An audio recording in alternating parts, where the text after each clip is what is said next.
On her first time, the millionaire whispered, "I'll be patient," and those words changed everything forever. What happens when a powerful man chooses to wait for true love? Tell me, where are you watching from? Subscribe to the channel and leave a like, because this love story will touch your heart in the most beautiful way. The air in Daniel Mitchell's office was infused with the subtle scent of jasmine drifting through the open windows. New York City stretched out like a golden canvas beneath the afternoon sun, but Emily Parker barely noticed the urban spectacle. Her entire world had been reduced to this moment, to the electrifying sensation of his fingers gently brushing her cheek with infinite delicacy. "I'll be patient," Daniel whispered, his voice caressing each syllable, wrapping the words in an unspoken promise. "For as long as you need." Emily's heart was beating so forcefully, she feared he might hear it. At 26, she had never before experienced such a storm of sensations. Daniel's warm touch on her skin awakened dormant universes within her, virgin territories of emotion she had jealously protected throughout her adult life. 3 months earlier, when she accepted the position as personal assistant to the most enigmatic businessman in America, she never imagined finding herself in this situation. Emily had grown up in a traditional family in Vermont, where the value of waiting and the importance of measured decisions were virtues carved into her upbringing. Her mother always told her, "Valuable things are never rushed, my dear. Time puts everything in its proper place." Daniel Mitchell was 15 years her senior. At 41, he had built a financial empire from scratch after losing everything in his youth. His eyes, the color of aged amber, concealed stories Emily yearned to discover. Beneath the perfect geometry of his Italian suits and impeccable appearance, Emily had discovered fragments of a complex man, wounded by experiences he never fully shared. During those first months, she watched, fascinated, as he conducted multi-million-dollar negotiations with the same calm with which he savored his latte each morning. She noticed the small details, how he instinctively lowered his tone when he sensed her nervousness, how he appeared with chamomile tea at her desk when he saw her tired, how he remembered every insignificant detail she mentioned casually. The connection between them had grown silently like the roots of a tree, invisible but deep, intertwining beneath the surface of professional meetings, conversations that extended until nightfall over the Manhattan skyline, and glances that lasted a second longer than strictly necessary. But this afternoon everything had changed. A casual comment about her insecurities, a whispered confidence while reviewing contracts under the waning afternoon light, and the space between them, that carefully preserved neutral territory, had evaporated like morning dew under the sun. "You're extraordinary, Emily," he added, withdrawing his hand with a deliberate slowness that seemed to cost him physical effort. "And you deserve someone who understands that." Emily closed her eyes, trying to anchor this moment in her memory forever. In the perfumed silence of the office, a crystalline certainty formed in her mind. That whisper had drawn an invisible line in her existence. There are moments that divide life into before and after. This was one of them. The terrace of Daniel's penthouse offered a breathtaking panoramic view of New York City. The lights of the city twinkled like fallen stars, while the full moon bathed the skyscrapers in a silver glow. Emily contemplated the urban spectacle with a glass of Cabernet between her hands, aware of Daniel's presence beside her, seemingly relaxed, but with an underlying tension that only she could detect. 2 weeks had passed since that first touch in the office. 2 weeks of prolonged glances, of hands that accidentally met while exchanging documents, of silences charged with unspoken words. "My father wanted me to become a lawyer," Emily confessed, breaking the nocturnal silence. "A safe, respectable path. When I told him I wanted to study business, he looked at me as if I'd announced I was planning to join the circus." Daniel smiled, his eyes reflecting the city lights. Parents often confuse protection with control. They fear the unknown like everyone else. "Did your parents try to map out your path too?" she asked, turning to observe his profile silhouetted against the night sky. "My father was a simple factory worker in Brooklyn," he replied, his voice acquiring a deeper tone. "He worked 16 hours a day so we could eat. He didn't dream of me becoming a lawyer or doctor. His greatest ambition for me was that I might someday wear a suit, that my hands wouldn't be destroyed like his." Emily noticed how his throat constricted slightly as he spoke of his father. "And your mother?" "She died when I was 12. Cancer." I'm sorry, she whispered, feeling the weight of that early loss. It was a long time ago, he responded with a smile that didn't reach his eyes. But she taught me something invaluable, that true wealth isn't in what you possess, but in how you love. Emily felt that Daniel was allowing her to glimpse a part of himself that he kept hidden from the rest of the world. Each shared word was like a small key opening doors to the interior of this complex man. Sometimes I think we spend half our lives building walls and the other half trying to tear them down, she commented, contemplating the wine in her glass. And some never get to tear them down, he added, his gaze now fixed on her. The fear of being vulnerable can be paralyzing. Are you afraid of being vulnerable, Daniel? The question escaped her lips before she could contain it. The silence extended between them, heavy and meaningful. Finally, he responded with an honesty that made her tremble. With you, more than anyone. That acknowledgement, so simple yet so profound, made something expand in Emily's chest. The implicit confession in those words, that she mattered, that she had the power to hurt him, transformed the air between them. There's a professional distance we should maintain, he began, though his voice betrayed his words. You're my assistant, and I know, she interrupted softly. But we both know that line blurred a long time ago. The first challenge materialized before them, the hierarchical relationship that complicated any possibility of exploring what was growing between them. The corporate world had unwritten rules, implicit judgments, tangible consequences. I don't want to be an obstacle to your career, Daniel said, his face a mask of internal conflict. I don't want people thinking you got where you are because of this. Emily nodded, understanding perfectly. Her professional worth, everything she had worked to build, could be questioned if they started a relationship. The injustice of it burned within her, but it was a reality they couldn't ignore.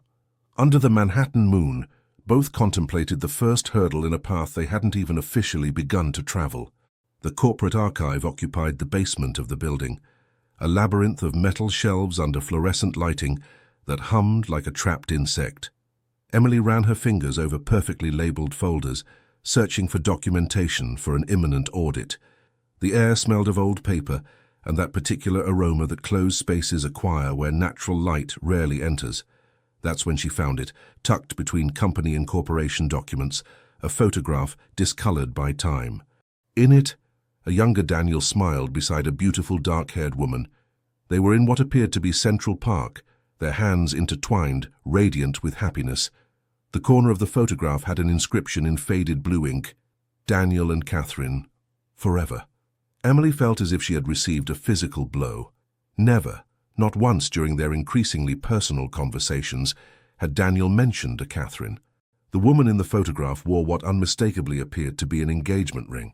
Why keep something like this secret? What had happened to that woman who smiled with such confidence in a shared future? For the next 3 days, Emily kept her distance, tortured by unanswered questions. She observed Daniel during meetings, searching his face for traces of the young man in the photograph, trying to reconcile the image of the man she thought she knew with this new mystery. Finally, on a rainy Thursday when everyone had left, she closed the door to his office and placed the photograph on his desk without saying a word. Daniel looked at her, then at the image, and all color drained from his face.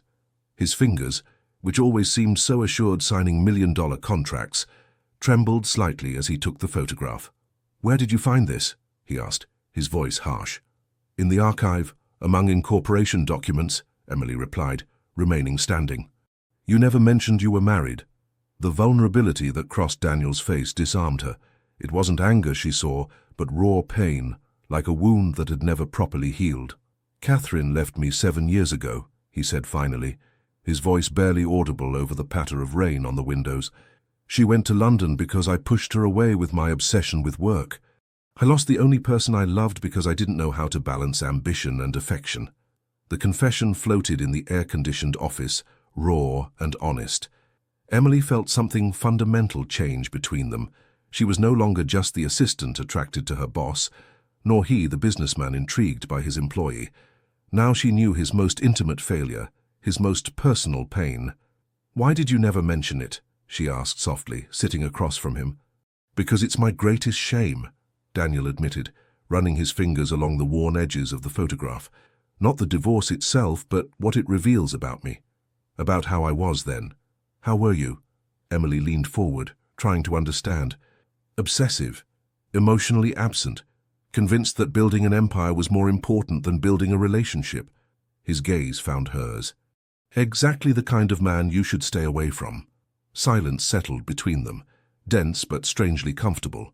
Emily contemplated the man before her, seeing beyond the powerful businessman, beyond the charismatic boss, to the imperfect human being who had made mistakes and still carried his scars. The person you're describing, she said finally, is not the man I know. I've tried to change, he confessed, but the fear of repeating the same mistakes, of hurting someone else in the same way. Emily extended her hand across the desk, offering it like a bridge. After a moment that seemed to expand indefinitely, Daniel interlaced his fingers with hers. We all carry ghosts, Emily said. The difference lies in whether we allow them to direct our future or not. Outside, the rain increased against the windows, as if wanting to wash away the past and leave space for new beginnings. Are you sure about this? Jessica's voice, her best friend since childhood, resonated with concern through the phone. Men like Daniel Mitchell live in a parallel reality, Emily. Their world has different rules. Emily watched the city from the window of her small apartment in Brooklyn, a neighborhood that dramatically contrasted with Daniel's penthouse in Manhattan. Below, street vendors prepared their stalls for the Sunday market, oblivious to the emotional whirlwind agitating inside her. It's not like you imagine, she replied, though a part of her wondered if Jessica might be right. There's more to him than meets the eye.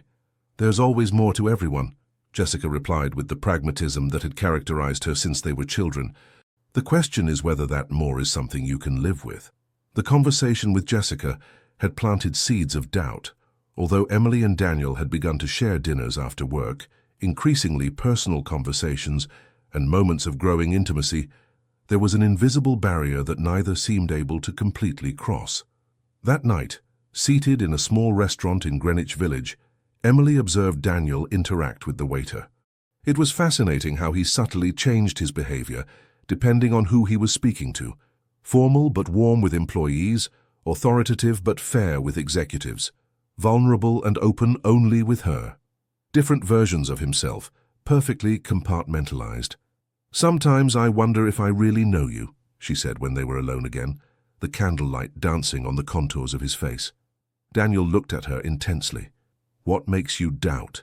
You have this capacity to show exactly what each person expects to see, Emily explained.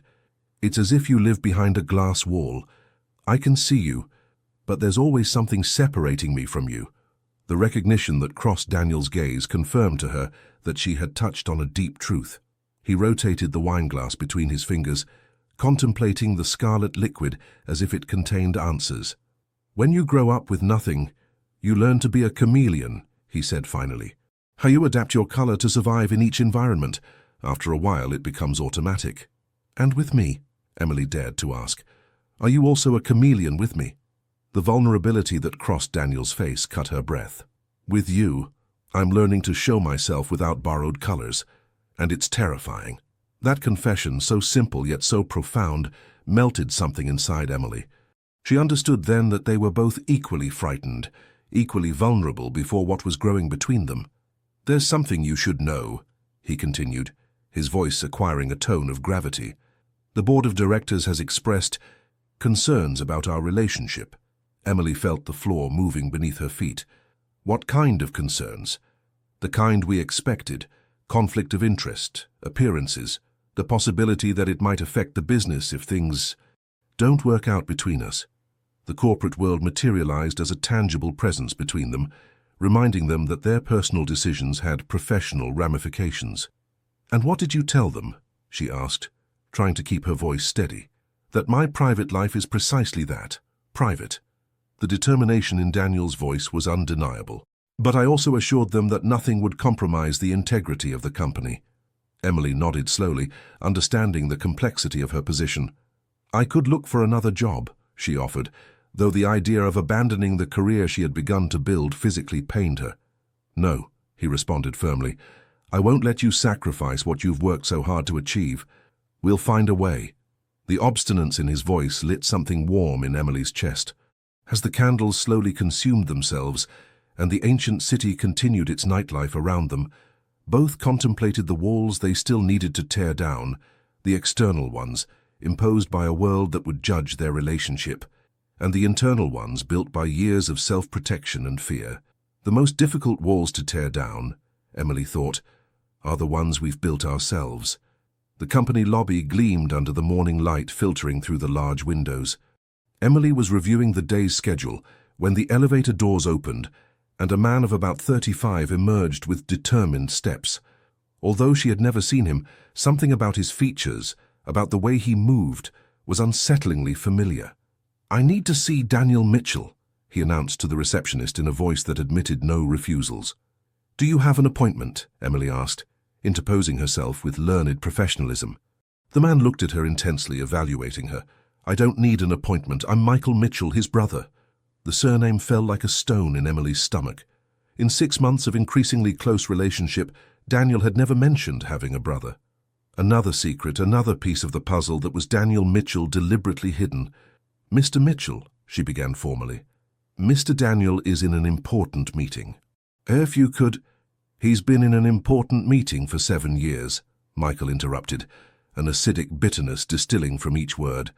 "Tell him his brother has come to see if he still remembers he has a family." Before Emily could respond, the door to the meeting room opened and Daniel appeared, halting his steps abruptly upon seeing Michael. The color abandoned his face, leaving him pale beneath his perpetual tan. "Michael," he pronounced the name as if it were a word in an almost forgotten language. "The same," his brother replied with a smile that didn't reach his eyes. "Do you have 5 minutes for your little brother? Or do I need to make an appointment with your assistant?" The tension between them was palpable, cutting like broken glass. Emily observed Daniel, waiting for instructions, but he seemed momentarily incapable of articulating words. "Come to my office," he said finally, recovering his composure. His gaze briefly met Emily's, conveying a silent apology, before leading his brother to the private office. The doors closed, but the transparent glass that formed the walls of the office, a symbol of Daniel's commitment to corporate transparency, allowed a view of the scene unfolding inside. She couldn't hear the words, but the body language spoke volumes. Michael gesticulating vehemently, Daniel initially rigid, defensive, then running his hand through his hair in a gesture that Emily had learned to associate with profound agitation. 20 minutes later, the voices increased in volume until they were audible through the doors. "You chose money over people!" Michael's accusation resonated in the lobby, causing several employees to look up. "And now you want to play at happiness with your assistant?" Emily felt every gaze directed at her, burning her skin like small pins. The comment distilled contempt, reducing everything she and Daniel shared to something trivial, inappropriate. The office door opened violently and Michael stormed out, passing by Emily without looking at her. He stopped only upon reaching the elevator, turning to throw a final look at Daniel, who remained in the threshold of his office. "Mum would be devastated if she saw what you've become," he said, loud enough for everyone to hear. When the elevator doors closed, a sepulchral silence fell over the lobby. Daniel, always impeccable, always in control, suddenly seemed vulnerable, exposed. With a brief gesture, he indicated to Emily to follow him to his office.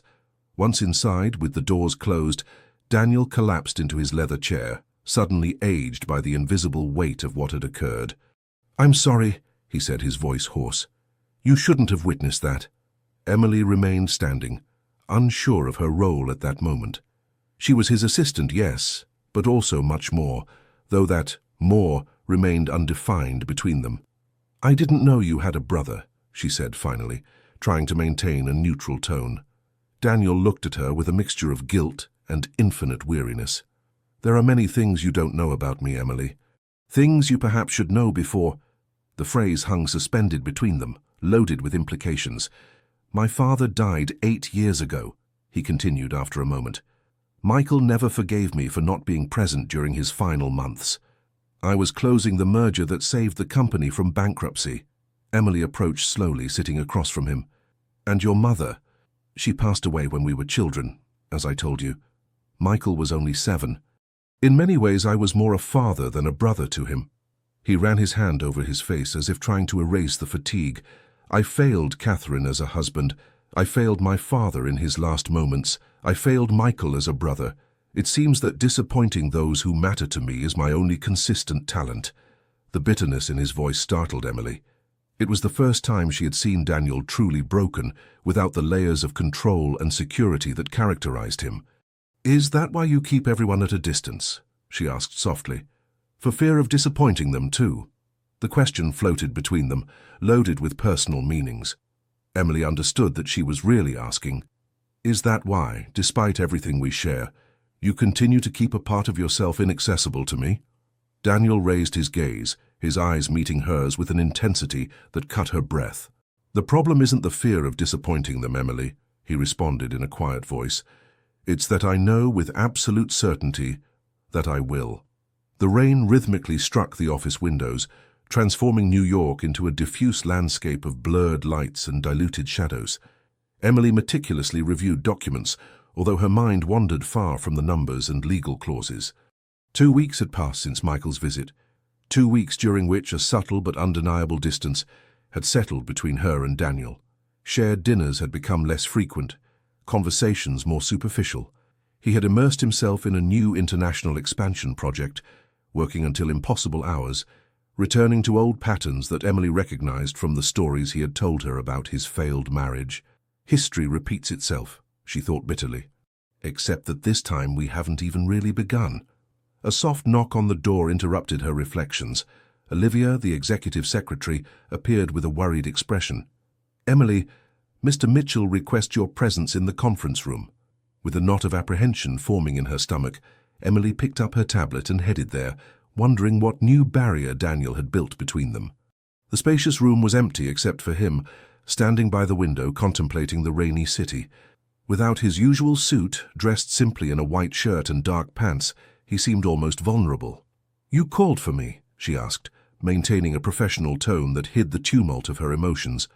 Daniel turned slowly. Something in his expression, a mixture of determination and fear, made Emily hold her breath. "I've been thinking," he began, his voice unusually hesitant. "About us. About what Michael said." "I understand," she replied, preparing herself for what she intuited would be a painful conversation.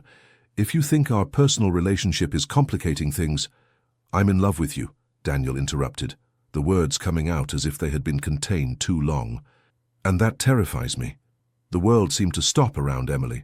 Of all the phrases she had anticipated, this had never figured among the possibilities. "You're pushing me away because—" "You love me," she finally managed to articulate, trying to reconcile the contradiction. Daniel approached slowly, until he was a step away. "I'm trying to protect you from myself," he explained, his voice charged with an emotion he rarely allowed himself to show. "From what I might do to you. I've ruined every significant relationship in my life, Emily. I don't want you to be next." The confession floated between them, painful in its honesty. Emily felt her heart beating so forcefully that she feared he might hear it. "I don't need your protection, Daniel," she finally responded, finding strength in a certainty growing inside her. "I need your trust. Trust that I can make my own decisions, even if that means risking getting hurt." "I don't want to be the man who hurts you," he whispered, the agony evident in every line of his face. Emily took the step that separated them, eliminating the physical distance that symbolized so many other invisible distances between them. "The greatest hurt would be not trying," she said softly, placing a hand on his cheek, with a tenderness that contrasted with the firmness of her words. "You're so busy fearing repeating past mistakes that you're making a completely new one, assuming you know what's best for me, better than I do myself." Something changed in Daniel's expression, as if her words had illuminated a truth he hadn't considered. "I've always been in control," he confessed, "controlling variables, anticipating outcomes. But with you, with me, you have to learn to let go of control," she completed. "To trust not just in me, but in us, in what we could build together." The rain increased against the windows, creating an intimate world where only they two existed and the truths they finally dared to face. "I'm so afraid of making you unhappy the way I did, Catherine," Daniel admitted, dropping the last of his defenses. Emily held his gaze, seeing beyond the powerful businessman to the man who fought against his own demons. I'm not, Catherine, she responded with simplicity. And you're no longer the man you were then. We can learn from past mistakes without letting them paralyze us. Slowly, as if afraid she might vanish, Daniel wrapped his arms around her waist. Emily allowed herself to melt into his embrace, feeling something unknot within her, a tension that had been present for weeks. I don't know how to do this, he confessed against her hair. How to be vulnerable. How not to control everything. I don't have all the answers either, she responded, her voice muffled against his chest. But we can figure it out together, day by day. As the storm continued outside, within that room, something fundamental had changed between them. An invisible barrier had fallen, not the last they would face, but perhaps the most difficult. The fear of true vulnerability. Sometimes, Emily thought, the most courageous act isn't scaling mountains or facing dangers, but simply daring to love, knowing there are no guarantees. Emily's family home on the outskirts of Burlington was a white farmhouse surrounded by ancient maple trees. The taxi stopped on the dirt path, raising a small cloud of dust under the relentless Vermont sun. Daniel paid the driver, while Emily contemplated the residence with a mixture of nostalgia and apprehension. She hadn't planned to return so soon, and certainly not under these circumstances. Her father's call the previous night had been brief but devastating. Her mother had suffered a heart attack. She was stable, but the doctors recommended absolute rest. "It's larger than I imagined," Daniel commented, observing the farmhouse with genuine interest. Emily smiled weakly. "It's been in the family for 4 generations. My father says the walls tell stories if you know how to listen." She hadn't had time to process the fact that Daniel had insisted on accompanying her. "You're not facing this alone," he had said, as she hurriedly packed, cancelling all his meetings for the week, as if they were trivialities and not multi-million-dollar negotiations. The house door opened, and Emily's father appeared in the threshold. Robert Parker was a tall man weathered by the sun, with hands calloused from working the land, and eyes that seemed to constantly evaluate the worth of what they saw. His expression upon seeing Daniel beside Emily was indecipherable. "Dad," Emily said, embracing him tightly. "How's Mom?" "Resting," he responded, his gruff voice contrasting with the gentleness with which he returned the embrace. His eyes never stopped studying Daniel. "And this gentleman is—" "Daniel Mitchell," he introduced himself, extending a hand that seemed strangely formal in that rustic environment. "I'm a friend of Emily's." The word friend floated between them, clearly insufficient but necessary for now. Robert shook the offered hand with an evaluative firmness. "My daughter's friends are welcome," he said, though his tone suggested the final verdict was pending. "Come in.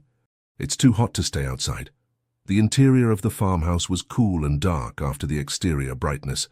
It smelled of jasmine and something cooking slowly. The white walls were decorated with family photographs and a carved wooden crucifix. Daniel seemed strangely out of place with his city clothes amid that rural simplicity. Emily immediately headed to her parents' room, leaving Daniel and Robert in an uncomfortable silence. "So you're my daughter's boss," Robert finally commented, pouring himself a glass of water from a crystal pitcher. He didn't offer one to Daniel. "I work with Emily, yes," he responded carefully. "And now you're here, in our home," the older man continued. "Bosses don't usually accompany their employees on family matters." Daniel held the man's gaze without wavering. "I'm not here as her boss." Robert nodded slowly, as if confirming a suspicion. "City men like you often see simple things as disposable, including people." The barely veiled accusation hung in the air. Before Daniel could respond, Emily returned to the living room, her face more relaxed. "She's sleeping," she informed them. "The doctor says she needs to avoid any kind of stress for the next few weeks." Robert looked at his daughter with the kind of concern that only a father can show. "Your mother is strong, but she's not young. There should be someone here to help her while she recovers." Emily immediately understood the implication. "Dad, I have responsibilities in New York. I can't simply—" "Your mother needs you," he interrupted, with the authority of decades as head of the family. "The New York companies will keep turning without you." Daniel observed the exchange in silence, intuiting Emily's internal struggle. She was caught between her family duty and the life she had built far from there. "I can stay a week," Emily finally offered. After that, I'll have to return." Robert shook his head, clearly dissatisfied. "Your grandmother cared for her mother for months when she fell ill. That's how things are done in this family." The silence that followed was charged with generational expectations and conflicting values. Emily seemed physically diminished under the weight of family tradition. "Mr. Parker," Daniel intervened with a gentleness that surprised Emily. "I understand your concern. What would you think if we hired a professional nurse to help your wife?" Robert looked at him as if he had suggested something offensive. "We don't need charity from strangers." "It's not charity," Daniel responded without losing his composure. "It's a practical solution that would allow Emily to fulfill both her family and professional responsibilities." "Practical solutions," Robert replied with disdain, "are for those who don't have the heart to do what's right." Emily observed the exchange with growing anguish. This was exactly the clash of worlds she had feared, her traditional Vermont upbringing versus the pragmatic modernity that now represented her life. "Dad?" she began, but was interrupted by the sound of dragging footsteps. Her mother, Margaret, appeared in the doorway to the living room, pale but determined. "Stop tormenting our daughter, Robert," she said with a firmness that belied her physical fragility. Her eyes settled on Daniel with interest. "And who is this handsome young man?" Emily hurried to help her sit down. "Mom, you should be resting. This is Daniel, her boss," Robert completed. "Something more than that, it seems," Margaret commented with the insight that mothers seem to universally possess. "By the way, he looks at you." Daniel approached respectfully, taking the hand Margaret offered him. "It's a pleasure to meet you, Ma'am. I'm sorry about the circumstances." "Life rarely waits for ideal circumstances for its important turns," she responded with a quiet wisdom. "Emily, there's something I want you to look for. In my dresser in the bottom drawer there's a wooden box with old letters. Bring me the one tied with a blue ribbon." Intrigued, Emily obeyed, returning minutes later with a carefully preserved yellowed envelope. Margaret took it with reverence. "Your grandmother left this letter for you, with specific instructions that it be given to you when you found true love." She looked meaningfully at Daniel. "I believe that moment has come." Emily took the envelope with trembling hands, conscious of the fixed gazes upon her. The letter represented a bridge between generations, between the Emily who had been raised in this farmhouse and the woman she now was. "Read it when you're ready," Margaret added softly. "Some truths need their own time to be understood."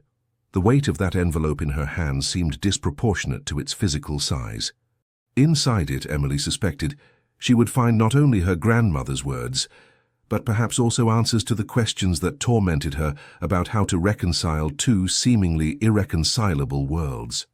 "And as for staying here," Margaret continued, addressing Emily but looking defiantly at her husband, "I appreciate your willingness, my daughter, but I didn't raise an independent woman only to then chain her to traditional obligations. 1 week will be sufficient. Afterward, we'll hire help as your Daniel suggested." Robert's expression was one of disapproval, but he didn't contradict his wife. The use of "your Daniel" didn't go unnoticed by anyone in the room. That night, under the starry Vermont sky, Emily finally opened her grandmother's letter. Sitting beside Daniel on the stone patio of the farmhouse, the aroma of jasmine and warm earth enveloped them as she began to read aloud. Grandmother's letter had been like a beacon in the darkness, illuminating paths Emily hadn't considered possible. Written in trembling calligraphy, it revealed that her grandmother had also waited until finding true love, facing judgments and pressures from traditional America of her era. "True love is not found in a hurry, Wanu," she had written. "It is built brick by brick, breath by breath, in the patience of one who sees your soul before touching your body." The week in Vermont transformed something fundamental between Emily and Daniel. He, who had always exclusively inhabited the world of corporate meetings and financial decisions, adapted surprisingly well to farm life. He helped Robert with the vegetable garden, rising before dawn without complaining when soil adhered to his Italian shoes. He spent hours with Margaret, listening to family stories and learning to prepare traditional New England dishes. Emily's father observed everything with initial skepticism, but even he began to soften. "Maybe I was wrong," Emily heard him admit to her mother one night. "There's more substance to him than I thought." The return to New York, however, brought with it the reality of the world they had temporarily left behind. No sooner had they stepped into the office than they were greeted by Lucy, the financial director, with alarming news. "Thornton Investments has launched a smear campaign against us," she explained urgently, handing Daniel a dossier of press clippings. "They're spreading rumors about unethical practices and mismanagement. Stocks have fallen 12% since yesterday." Daniel reviewed the documents with an impenetrable expression, but Emily could see the tension in his jawline, in the way his fingers pressed slightly harder on the paper. "Call an emergency meeting with the entire executive team," he ordered, his voice acquiring that tone of absolute authority that Emily recognized as his crisis mode. "And cancel all my appointments for the next 3 days." Emily observed with apprehension how the transformation occurred before her eyes. The Daniel who had laughed under the Vermont sun, who had held her mother's hand telling stories to cheer her up, vanished, replaced by the ruthless strategist, the calculating CEO focused solely on saving his empire. The following 2 weeks were a whirlwind of crisis meetings, calls at impossible hours, and defensive strategies. Daniel completely immersed himself in the corporate battle, working until dawn, occasionally sleeping on the couch in his office. Shared dinners were cancelled. Conversations were limited to strictly professional matters. Emily recognized the signs. This was exactly the pattern that had destroyed his previous marriage, the obsession with work that eclipsed everything else. She watched helplessly as the connection they had carefully built seemed to vanish under pressure. One particularly difficult night, Emily found him in his office at 3 in the morning. The lights of New York blinked through the windows like silent witnesses to his exhaustion. Daniel was seated at his desk, eyes reddened by fatigue, surrounded by documents and stock trend graphs. "You should rest," she said softly, placing a cup of tea beside him. Daniel barely raised his gaze. "I can't. Thornton will present their report to the Regulatory Commission tomorrow. We need to prepare our response." "This seems familiar," Emily commented, unable to contain her concern any longer. "It's exactly how you described your behavior before Catherine left you." The words hung suspended between them, heavy and accusatory. Daniel finally looked up, and what Emily saw in his eyes startled her. Not anger or denial, but raw, naked fear. "I'm afraid," he confessed with a broken voice, so different from his usual authoritative tone. "Afraid of becoming that man again, of losing you like I lost everything before." Emily knelt beside his chair, taking his hands in hers. "You're not alone this time," she said firmly. "Let me help you. Let me be your partner, not just your assistant or your girlfriend. Let me in completely." Something broke in Daniel's expression, like a dam yielding to too much pressure. He dropped his head, resting it against their joined hands. "I don't know how to do this," he admitted. "How to fight for the company without losing myself in the battle. How not to sacrifice what we have in the process." "Let's start by not repeating old patterns," she suggested gently. "Set boundaries. Sleep at home, not in the office. Dedicate at least 1 hour each night just to us without talking about work. And if it's not enough?" The vulnerability in his voice was palpable. "If we lose against Thornton?" Emily held his gaze with determination. "Then we'll start again. Together. It's not losses that define a person, Daniel, but how they respond to them." That night marked a turning point. Daniel began to implement small but significant changes. He established clear schedules, delegated responsibilities he would have previously assumed personally, and kept his promise to dedicate time exclusively to Emily each day, regardless of the crisis's severity. The battle against Thornton Investments continued, fierce and exhausting, but now they faced it truly united. Emily contributed perspectives that Daniel, with all his experience, hadn't considered. Her fresh vision, combined with his strategic wisdom, began to bear fruit. One afternoon, while reviewing documents together, Daniel looked at her with an expression that mixed admiration and something deeper. "I've never had a true ally," he commented. "Someone who fought with me, not just for me or against me." Emily smiled, remembering the words from her grandmother's letter. "Perhaps that's the secret of true love, building together, brick by brick, even when what you're building is a defense against those trying to tear you down." Under the extreme pressure of the corporate crisis, something unexpected was happening. Instead of distancing them, adversity was forging a deeper and more resilient bond between them.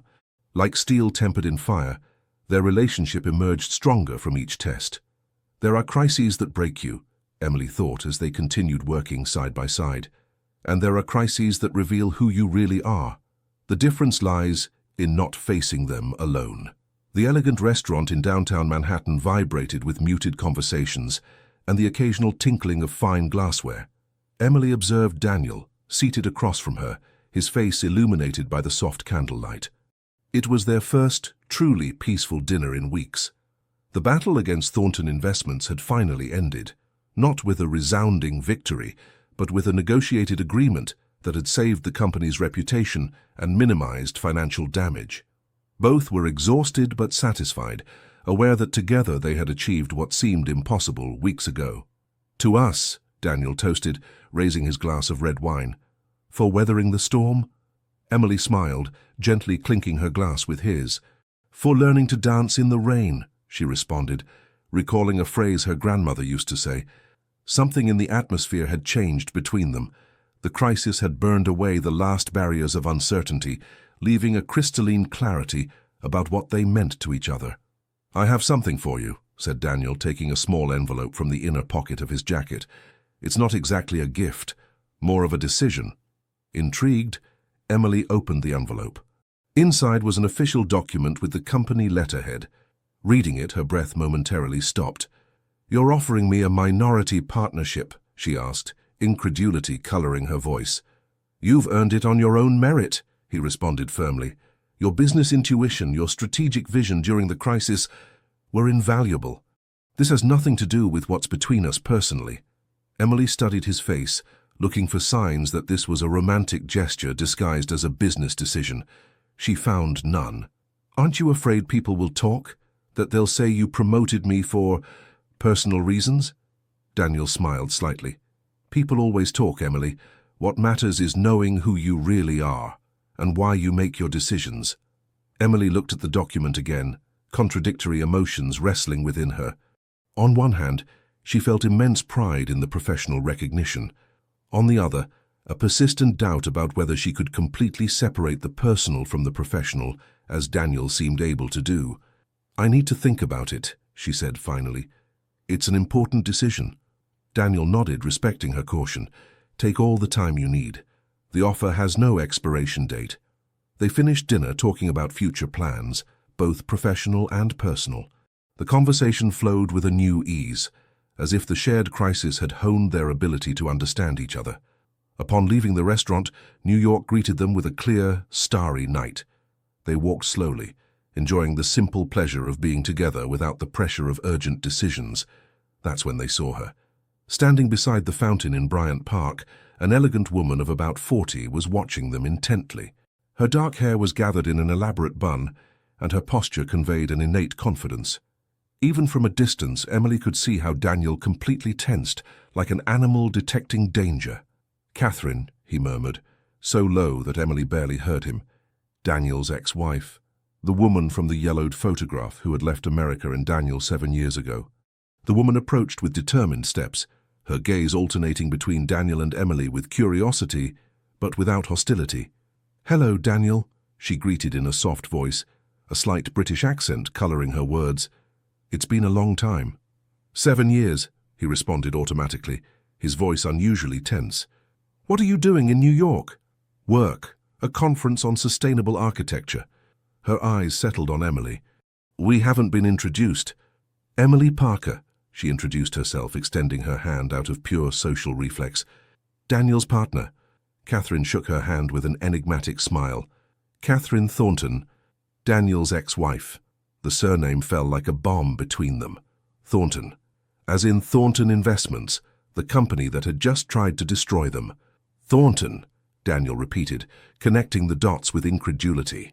"Are you related to James Thornton?" "He's my cousin," Catherine admitted without a trace of guilt. "But I had nothing to do with his campaign against your company, if that's what you're thinking. In fact, I tried to dissuade him when I found out." The tension was palpable. Emily felt every muscle in Daniel tense beside her, as if he were physically restraining himself. "Could we have coffee?" Catherine asked, surprising them both. "There are things we should talk about after so much time." Daniel looked at Emily, a silent question in his eyes. She nodded slightly, understanding that this meeting was necessary, a ghost from the past that needed to be confronted. An hour later, seated in a quiet cafe near the park, Catherine was finishing explaining how she had rebuilt her life in London, becoming a recognized architect specializing in sustainable design. "I was wrong about many things, Daniel," she admitted with a frankness that surprised Emily. "It wasn't just you who was the problem in our marriage. I had my own demons, my own obsessions. It was simply easier to blame you for everything." Daniel listened in silence, his expression indecipherable even to Emily. "I needed years of therapy to understand my part in what happened between us," Catherine continued, "and I wanted to tell you in person, if I ever had the chance. Not to reconcile, that ship sailed long ago, but so we could both find peace." Finally, her eyes turned to Emily. "Don't let our mistakes define your future," she said with surprising gentleness. "You deserve to love and be loved without guilt, Daniel, and she clearly makes you happy in a way I never could." The acknowledgement, as unexpected as it was generous, seemed to untie something within Daniel.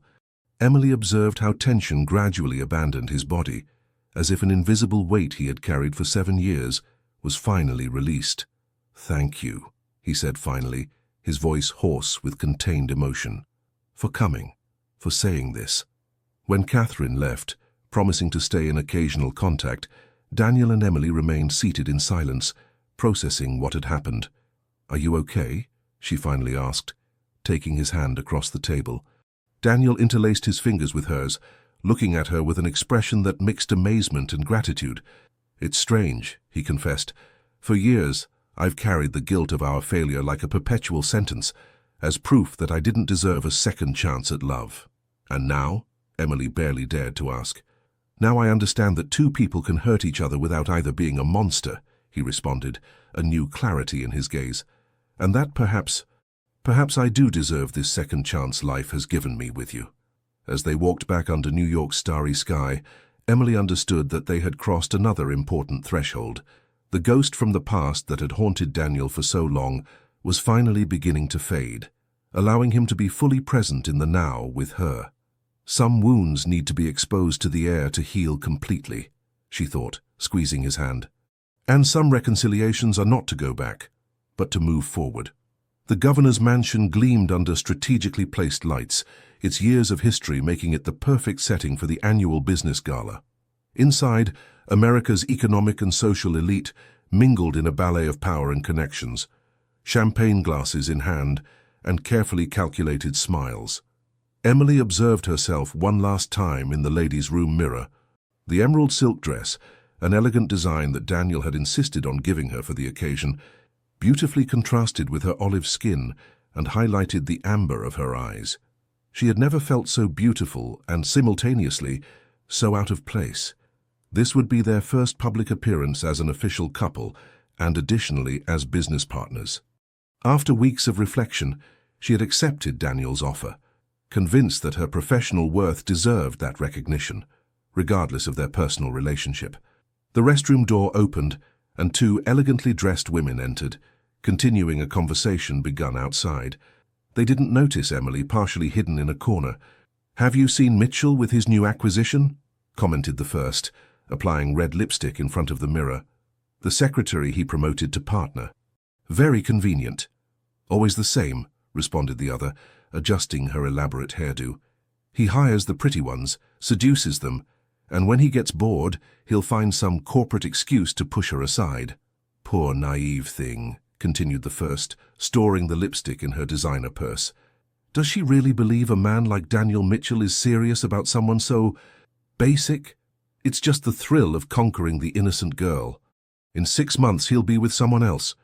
The women left without having noticed her presence, leaving Emily frozen in her corner, the words lodged like ice shards in her chest. All her insecurities, carefully tamed during recent months, roared back to life with renewed force. Is that what everyone thought? The secretary who seduced the boss? A temporary conquest? A whim that Daniel would eventually discard? When she finally returned to the ballroom, she forced herself to maintain a composed smile. But Daniel knew her too well. He instantly noticed the change in her attitude, the new rigidity in her posture, the smile that didn't reach her eyes. "What happened?" he asked discreetly while they greeted a group of investors. Nothing, she responded automatically. I'm fine. But she wasn't fine. Throughout the evening, she heard the whispers, noticed the evaluating glances, felt the implicit judgment in every interaction. Or perhaps she only imagined it, her own insecurities coloring her perception of reality. What did everyone see when they looked at her? The competent partner or the opportunistic lover? The woman who had earned her position on her own merit, or the one who had used less professional methods to ascend? Over the next 3 days, Emily emotionally distanced herself, building invisible walls between herself and Daniel. She responded with monosyllables, avoided physical contact, obsessively immersed herself in work. Each compliment from him was filtered through a new lens of suspicion. Was he saying it sincerely, or was it part of the seduction game he would eventually abandon? It was Jessica, her friend since childhood, who finally confronted her. They had arranged to meet for coffee on her day off, in a small cafe in Brooklyn where no one knew them. "What the hell is happening to you?" Jessica asked bluntly, after listening to Emily mechanically relate recent events.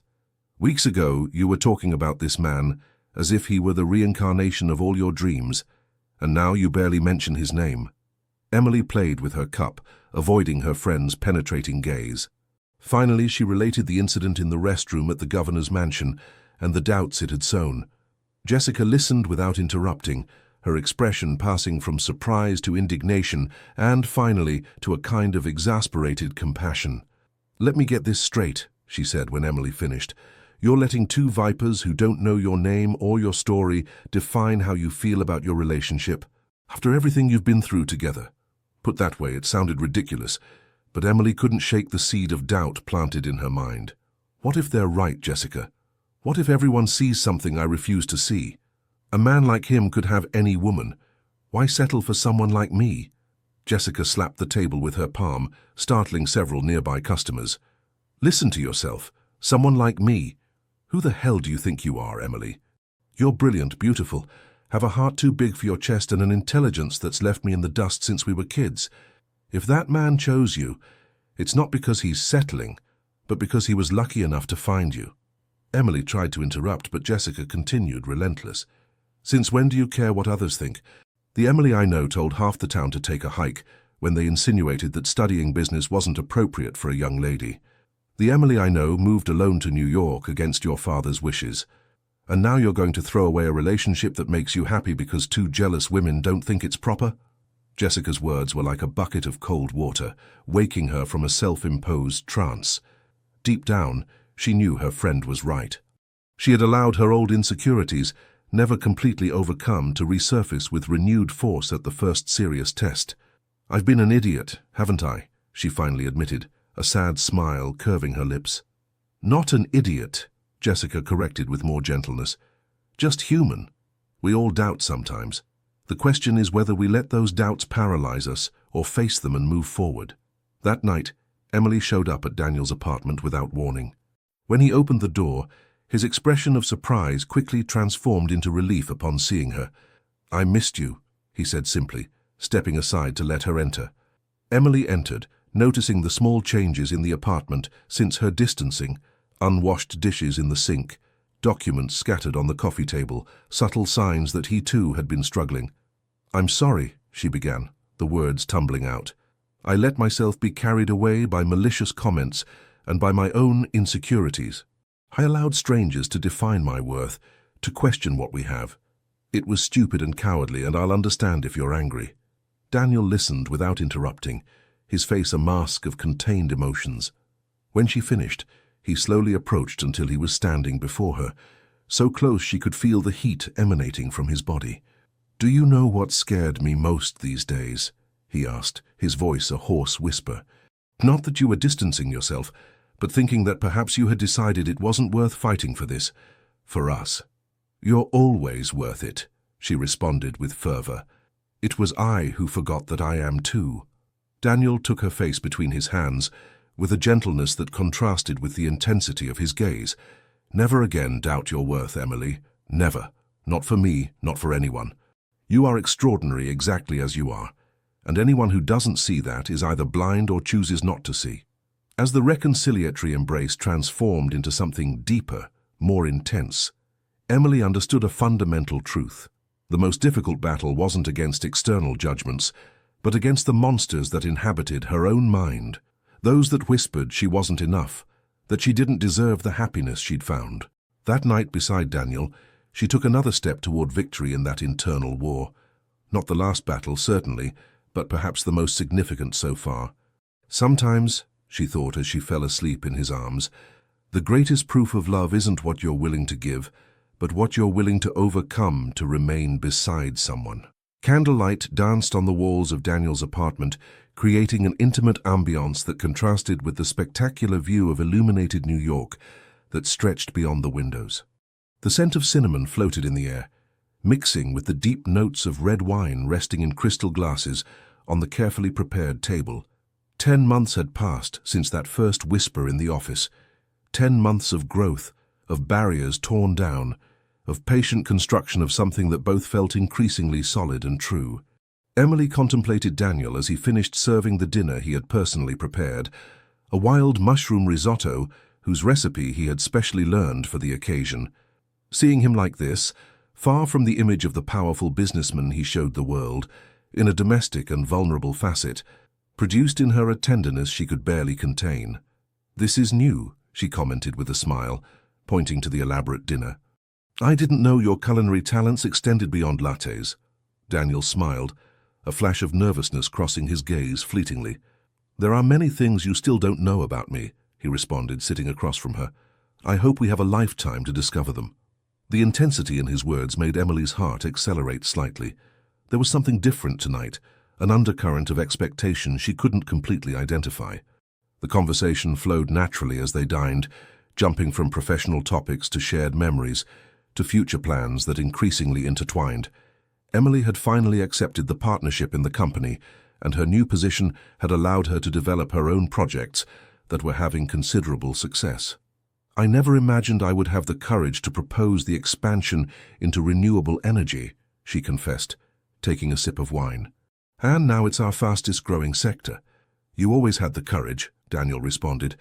"You just needed the opportunity to demonstrate it, to yourself, more than to anyone." That was one of the things she valued most about him, his ability to see potentials in her that she didn't even recognize herself, not as a condescending mentor, but as an equal who genuinely appreciated her capabilities. After dessert, a homemade cheesecake that Daniel confessed to having practiced 3 times before achieving the right texture, they moved to the sofa with their wine glasses. The city sparkled below them like a reflection of the starry sky, and Emily felt enveloped in a sensation of fullness she had rarely experienced.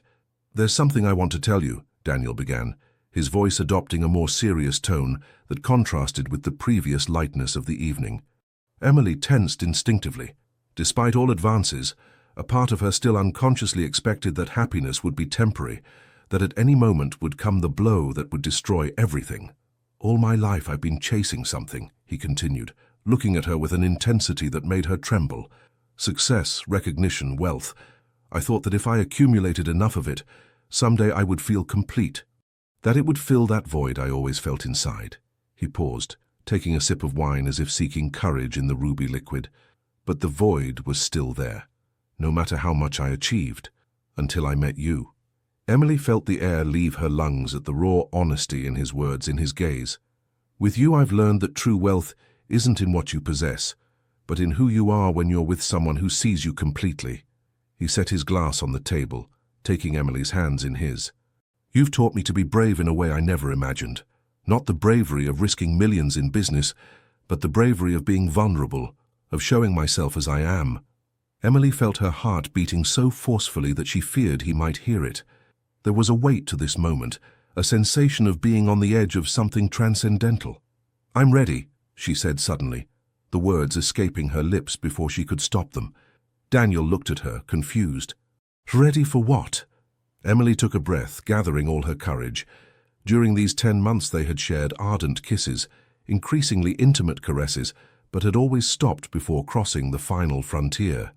Daniel had scrupulously respected the pace she needed, without pressuring, without demanding, honoring her decision to wait until she felt completely secure. "I'm ready for you," she clarified, her voice barely a whisper. For us. Completely. Understanding illuminated Daniel's face, followed by something unexpected, contained tears shining in his eyes. It wasn't the reaction Emily had anticipated. It wasn't impatient desire or unleashed passion, but an emotion so deep it seemed to have no name. "Emily," he began, his voice breaking slightly, "you don't know what it means to me that you trust me this way." Without saying more, he rose and briefly disappeared into the bedroom, returning with what appeared to be a small box. Emily's heart leapt, anticipating what it might contain. But when Daniel knelt before her, opening the box to reveal a white gold ring with a small diamond set in a classic design, the world seemed to stop around them both. "This ring belonged to my grandmother," he explained, his voice trembling slightly. "A simple woman from a small town in Vermont who taught solid values to a boy who would later become a millionaire, but never forget his roots." Emily could barely breathe, the moment crystallizing in her memory as something she knew she would remember until her last day. "I don't promise perfection," Daniel continued, his eyes fixed on hers.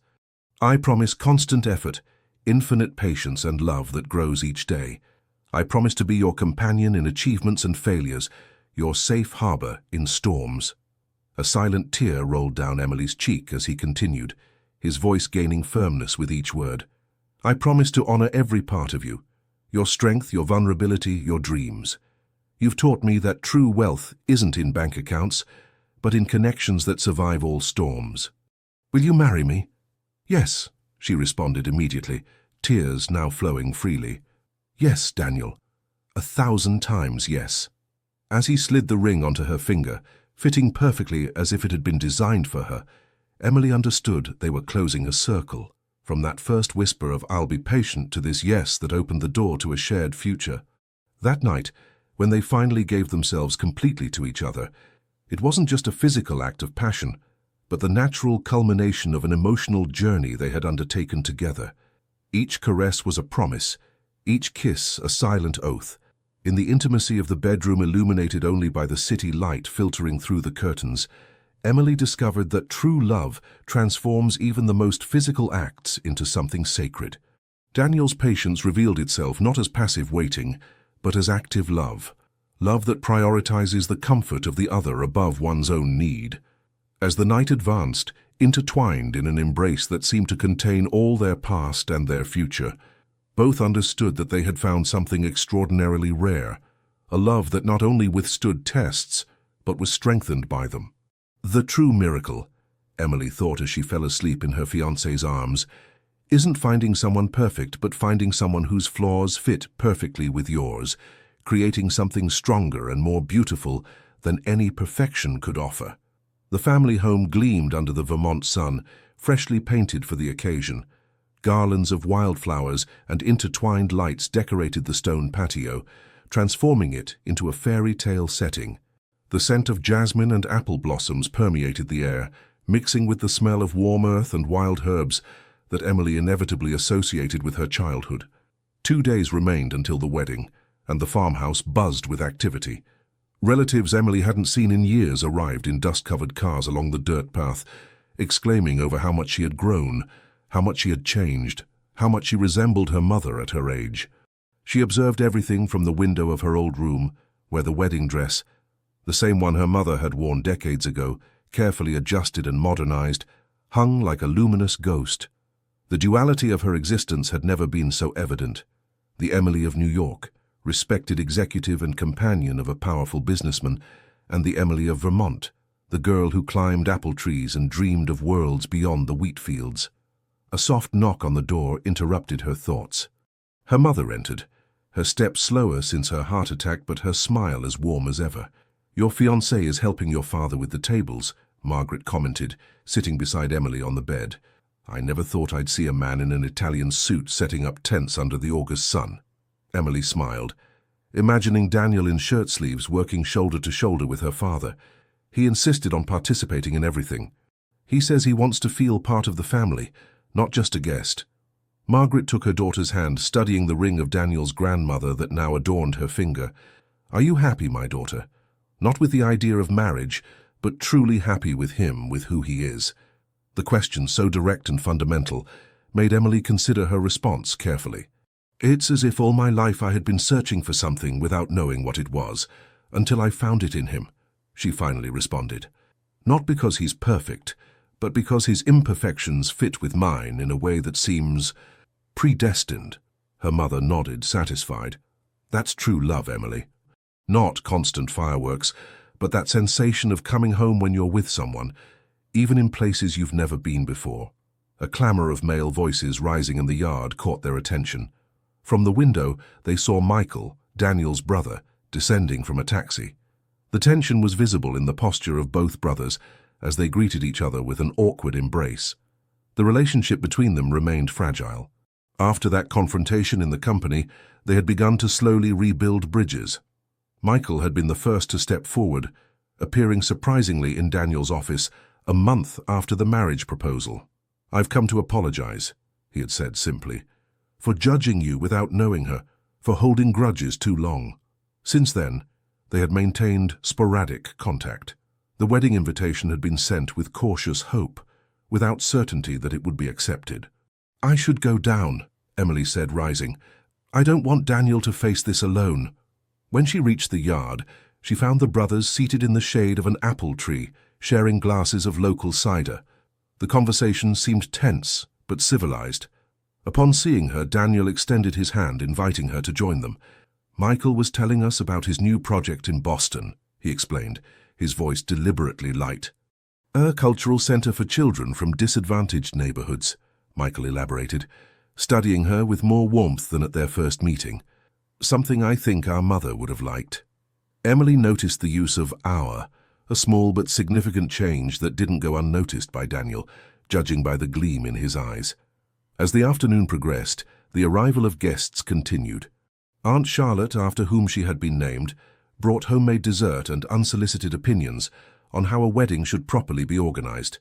The cousins from New York appeared with extravagant gifts and a condescending attitude toward rural simplicity.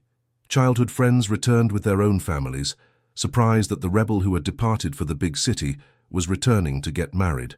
Jessica arrived at dusk, embracing Emily tightly enough to cut off her breath. "Who would have thought?" she whispered in her ear. "My little Emily taming the financial wolf of New York." Dinner that night was an elaborate affair in the yard, with long tables arranged under the stars and lanterns creating a magical ambiance. Emily watched in wonder how Daniel navigated between her different worlds, chatting with her father about cultivation techniques, discussing economic policy with her uncles, sharing childhood anecdotes with her cousins. "He has a gift," Jessica commented, sitting beside her with a glass of wine. "That man of yours could convince stones to dance." Emily smiled, watching him gesture animatedly as he explained something to her Uncle Richard. "It's not just superficial charm," she responded. "He genuinely cares about people, about their stories." Jessica studied her friend with affection mixed with curiosity. "I never thought I'd see you like this, you know. So, at peace. You were always the one who questioned everything, who needed certainties before taking a step." "I still am her," Emily responded. "I've just learned that some certainties don't come from proofs or guarantees. They come from trusting what you feel, what you've lived through with someone." The conversation was interrupted when Michael stood up, gently tapping his glass with a utensil to call everyone's attention. An expectant silence fell over the tables. "Normally, speeches are reserved for after the ceremony," he began, his voice slightly insecure. "But I wanted to say something while we're all here, under these Vermont stars that seem to have been arranged especially for us tonight." Emily felt Daniel's hand seek hers under the table, squeezing it gently. "For years I was angry with my brother," Michael continued, his voice gaining firmness. "I blamed him for choices he made, for moments we lost, for the distance that grew between us. But these last few months I've learned something important. Resentment is like drinking poison, expecting it to harm someone else." A murmur of approval traveled around the table. "Seeing Daniel with Emily has taught me that people can change, grow, learn from their mistakes. My brother was a workaholic obsessed with sacrificing personal relationships on the altar of business success." A smile softened the harshness of his words. "And he's still a workaholic, let's not kid ourselves. But Emily has accomplished what seemed impossible, humanizing him, reminding him that life is made of moments like this, not just contracts and mergers." He raised his glass to them. To my brother, who has finally found someone who transforms him into the best version of himself, and to Emily, who had the patience and wisdom to see beyond his defenses to the man he truly is, to a love that builds bridges, not walls. Glasses rose under the starry sky while Daniel's eyes shone with contained emotion. Emily knew then that this moment, this union of their seemingly incompatible worlds, was perhaps the greatest achievement of their relationship. Later, when most guests had retired, and only a few close family members remained conversing in low voices, Emily and Daniel escaped to the apple orchard. Under the silver moonlight, among trees that had witnessed generations of loves and losses, they stopped to contemplate the stars. "Scared?" he asked, encircling her waist with an arm. "No," she responded with absolute certainty. "For the first time in my life, I'm not afraid of the future." "Because we'll face it together," he completed, kissing her forehead with a tenderness that made her heart expand. In that moment, under the infinite Vermont sky, Emily understood that they had achieved what many seek their entire lives. A love that not only transcends differences, but celebrates them. A love that doesn't demand perfection, but embraces the imperfect beauty of two human beings, choosing each other day after day. The greatest loves, Emily thought as they slowly returned to the illuminated house, their hands intertwined like their lives, are those that allow us to be more authentically ourselves and simultaneously inspire us to be better than we ever imagined we could be. The wedding morning dawned with a sky of impossible blue, as if the very firmament had decided to dress in gala for the occasion. The farmhouse had been bustling with activity since dawn, local women preparing bountiful trays of traditional food, men placing the last garlands, musicians tuning instruments in the corner of the yard that would serve as an improvised stage. Emily observed everything from her room window, wrapped in a silk robe, her hair collected in rollers, while Jessica and her mother fluttered around her like nervous butterflies. "Something blue," Margaret murmured, reviewing an imaginary list. "You need something blue, Emily." "Grandma's brooch," Jessica suggested, rummaging through a wooden jewelry box. "It has that small sapphire, remember?" Emily barely registered the conversation. Her mind wandered along the path that had led her to this day, each obstacle overcome, each doubt faced, each moment of connection that had strengthened what now felt unbreakable. A knock on the door interrupted her thoughts. Her father's voice resonated from the hallway. "May I come in?" Robert Parker, normally so stoic and reserved, seemed surprisingly emotional as he contemplated his daughter, not yet dressed as a bride, but already radiant with an inner light that no dress could equal. "You have a visitor," he announced, a strange mixture of resignation and pride in his voice. "That fiancé of yours insists on seeing you before the ceremony. I told him it's bad luck, but he's stubborn as a mule." Emily smiled. The tradition that the groom not see the bride before the wedding was precisely the kind of superstition that neither she nor Daniel would take seriously. "Let him in, Dad," she responded, ignoring the scandalized gasps of her mother and friend. Just for a moment. When Daniel entered, dressed in dark pants but still without his suit jacket, his expression transformed upon seeing her. It wasn't the look of a man admiring physical beauty, but something deeper, the look of someone seeing his entire future materialized before him. "I needed to see you," he explained simply, as Jessica and Margaret discreetly exited, not without throwing glances of feigned disapproval. "Before all the formality, before we become husband and wife before everyone, I needed a moment just for us." Emily approached, taking his hands in hers. She noticed they trembled slightly. "Is the great Daniel Mitchell nervous?" she asked with affectionate teasing. "Terrified," he admitted, with an honesty that continued to surprise her after all this time. "Not of marriage, but of not being everything you deserve."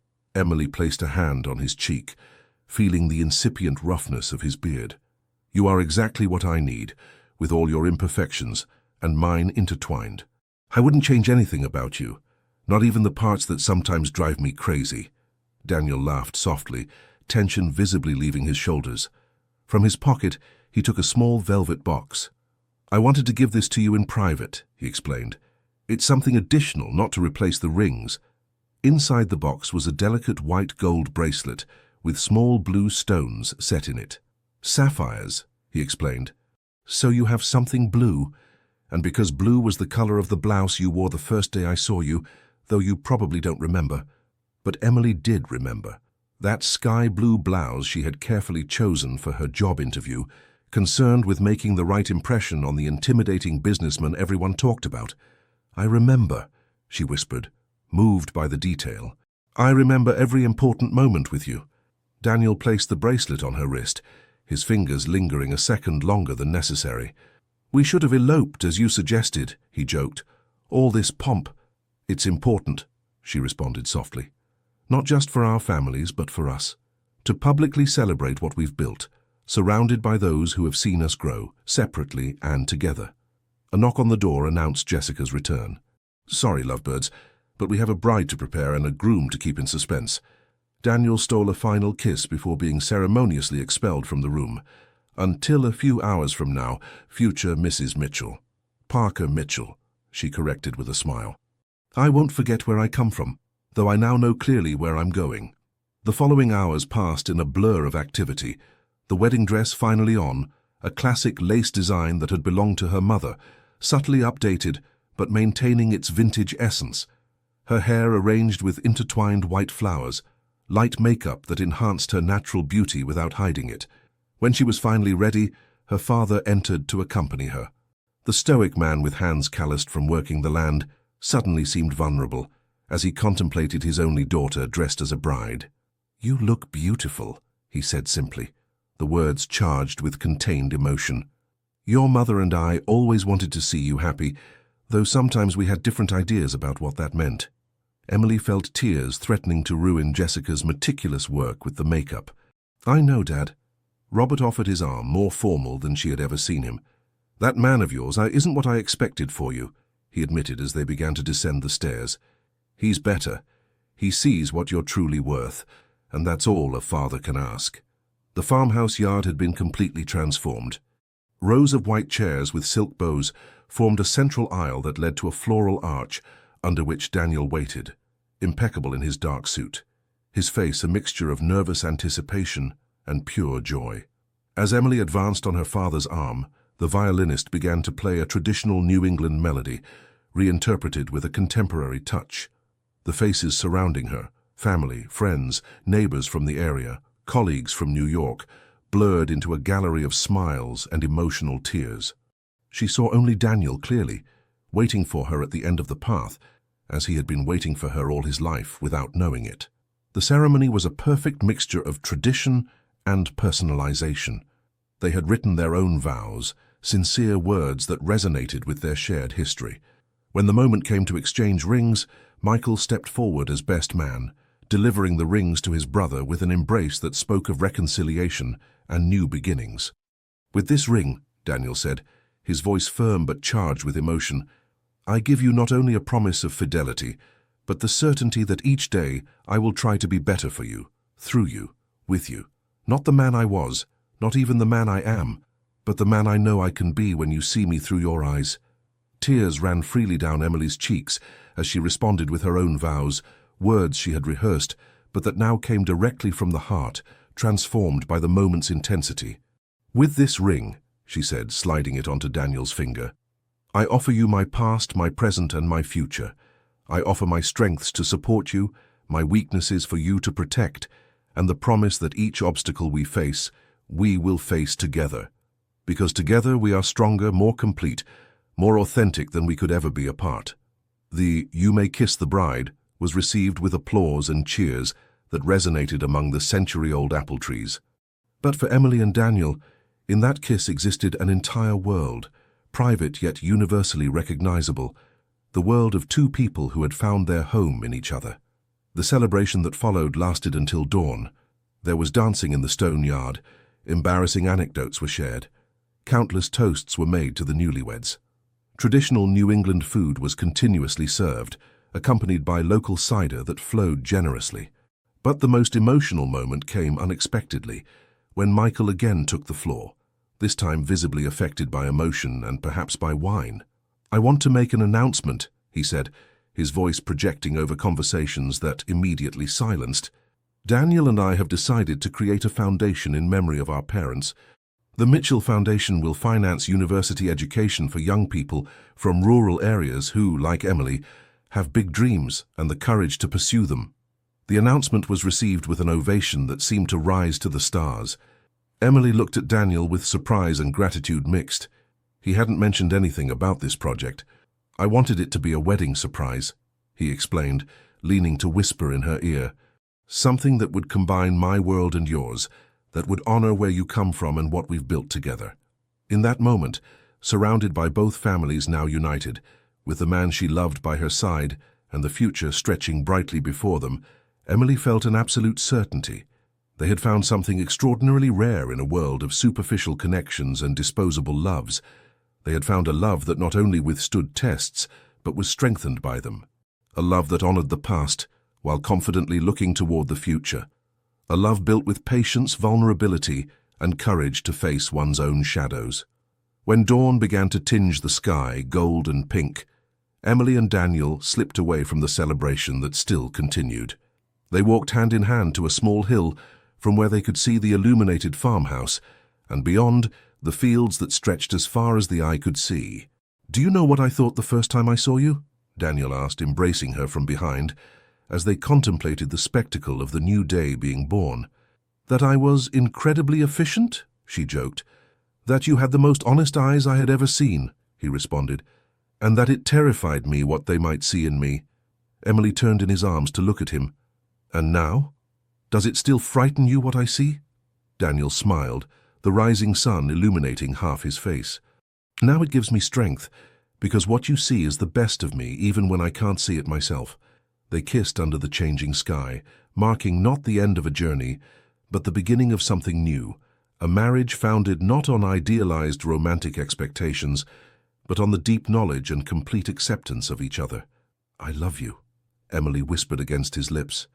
"Not for who you could be, but for who you are, with all your scars and mine intertwined."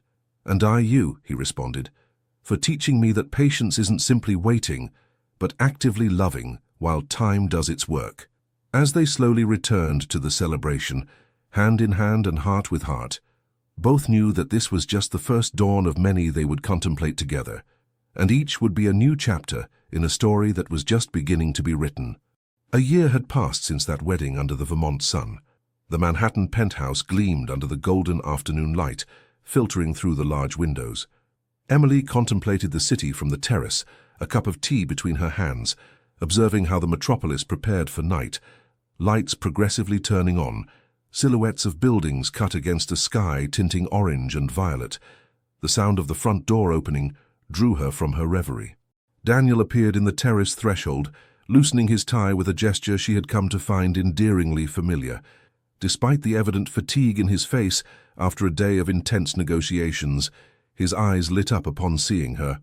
"Happy anniversary, love," he said, approaching to kiss her softly. Emily smiled against his lips. "Technically, our anniversary is tomorrow." "Technically," he responded, taking her hand to lead her inside. "I've been celebrating it mentally all day." The interior of the penthouse had subtly changed during this year of marriage. What was once an elegant but impersonal space, designed by professional decorators to project success and sophistication, now showed unmistakable signs of a truly inhabited home.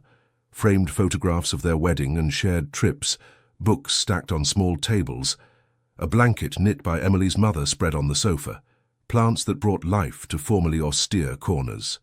On the dining table, Emily had arranged a simple but meaningful dinner, the mushroom risotto prepared following the recipe Daniel had learned for their special night, freshly baked bread, olive oil from her parents' farm, and a bottle of red wine from a Napa Valley vineyard cooling in an ice bucket. "No elegant restaurants this year?" she explained at his questioning look.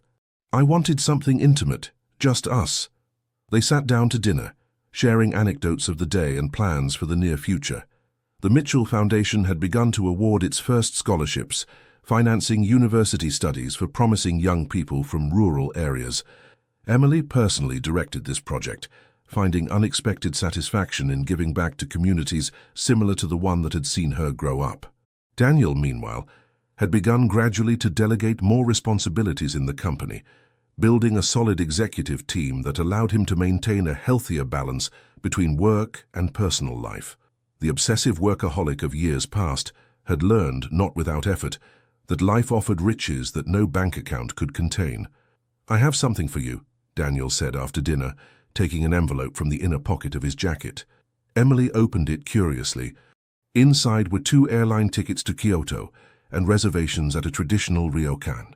"Japan," she whispered, recalling how she had once casually mentioned that it was her dream destination, a place where tradition and modernity coexisted in perfect balance. "You always wanted to go." "I wanted to go with you," he corrected with a smile. "It makes no sense to contemplate cherry blossoms if I can't see their reflection in your eyes."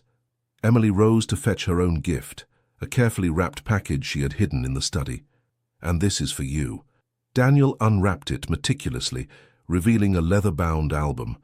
Upon opening it, he found a chronological collection of moments from their shared life. From the first photo together at a company dinner, she formal and slightly tense, he smiling with a warmth that contrasted with his usual professional seriousness, to recent snapshots of vacations in the Hamptons. "It's beautiful," he murmured, turning the pages with reverence. "Our story. A story in progress," Emily added, with a mysterious smile. Something in her tone caught Daniel's attention. He raised his gaze from the album to study her face, noticing a special gleam in her eyes, a luminosity he didn't recall having seen before. "Emily," he said slowly, a suspicion forming in his mind, "is there something you want to tell me?" She took a breath, her heart accelerating with anticipation. "The last page of the album," she gently indicated. "It's incomplete for a reason." Daniel quickly turned to the last page. There, on an otherwise empty sheet, was a small black and white image, blurry but unmistakable, an ultrasound. The silence that followed seemed to contain entire universes. Emily observed the emotions succeeding each other on Daniel's face: surprise, incredulity, comprehension, and finally a joy so pure and complete that it transformed every line of his expression. "Are you?"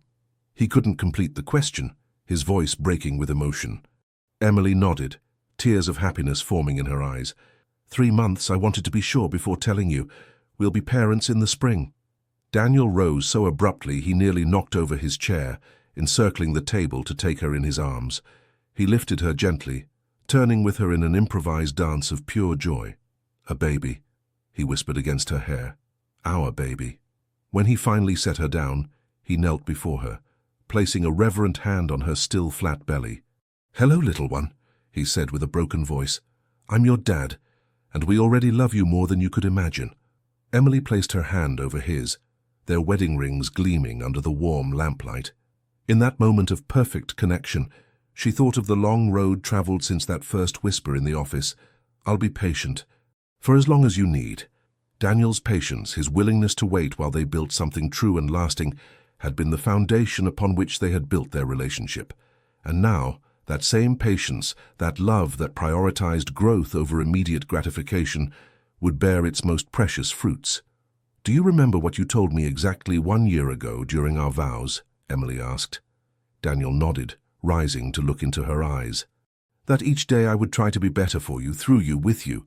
Now you'll be better also for him. Or her," she added with a smile. Later that night, embraced on the terrace under a starry sky, they contemplated the city that had been witness to their love story. New York sparkled at their feet, a sea of lights that seemed to reflect the constellation of emotions illuminating their hearts. "Sometimes I wonder," Daniel reflected, "how my life would have been if you hadn't walked into that office 2 years ago." Emily nestled against him, feeling the constant beats of his heart. "I think some encounters are written in the stars," she responded. "Perhaps we would have taken longer, perhaps the path would have been different, but somehow we were destined to find each other." "You believe in destiny now?" he asked with a smile, recalling how she used to insist that each person forged their own path through conscious decisions. "I believe in the decisions we make each day," she responded, "and in how those small choices, added up over time, lead us exactly where we should be." Daniel kissed her forehead with infinite tenderness. "And where should we be, according to you?" Emily raised her face to look at him, all her love reflected in her eyes. "Exactly here. Exactly now. Together." As the gentle New York breeze caressed their faces, Both contemplated the future stretching before them, not a path without obstacles, certainly, but one they would travel together, strengthened by each test overcome, enriched by each shared joy. The circle that had begun with a simple whisper was now completed with the promise of new life growing between them. And yet, it wasn't an ending, but a new beginning. Another cycle in the infinite spiral of love they had patiently built, brick by brick, day by day. In the perfect silence of the New York night, under the same sky that had witnessed their first meeting, their first touch, their first "I love you," Emily understood the deepest truth of all. True love isn't a destination one arrives at, but a path one travels. Not a safe harbor, but a shared journey.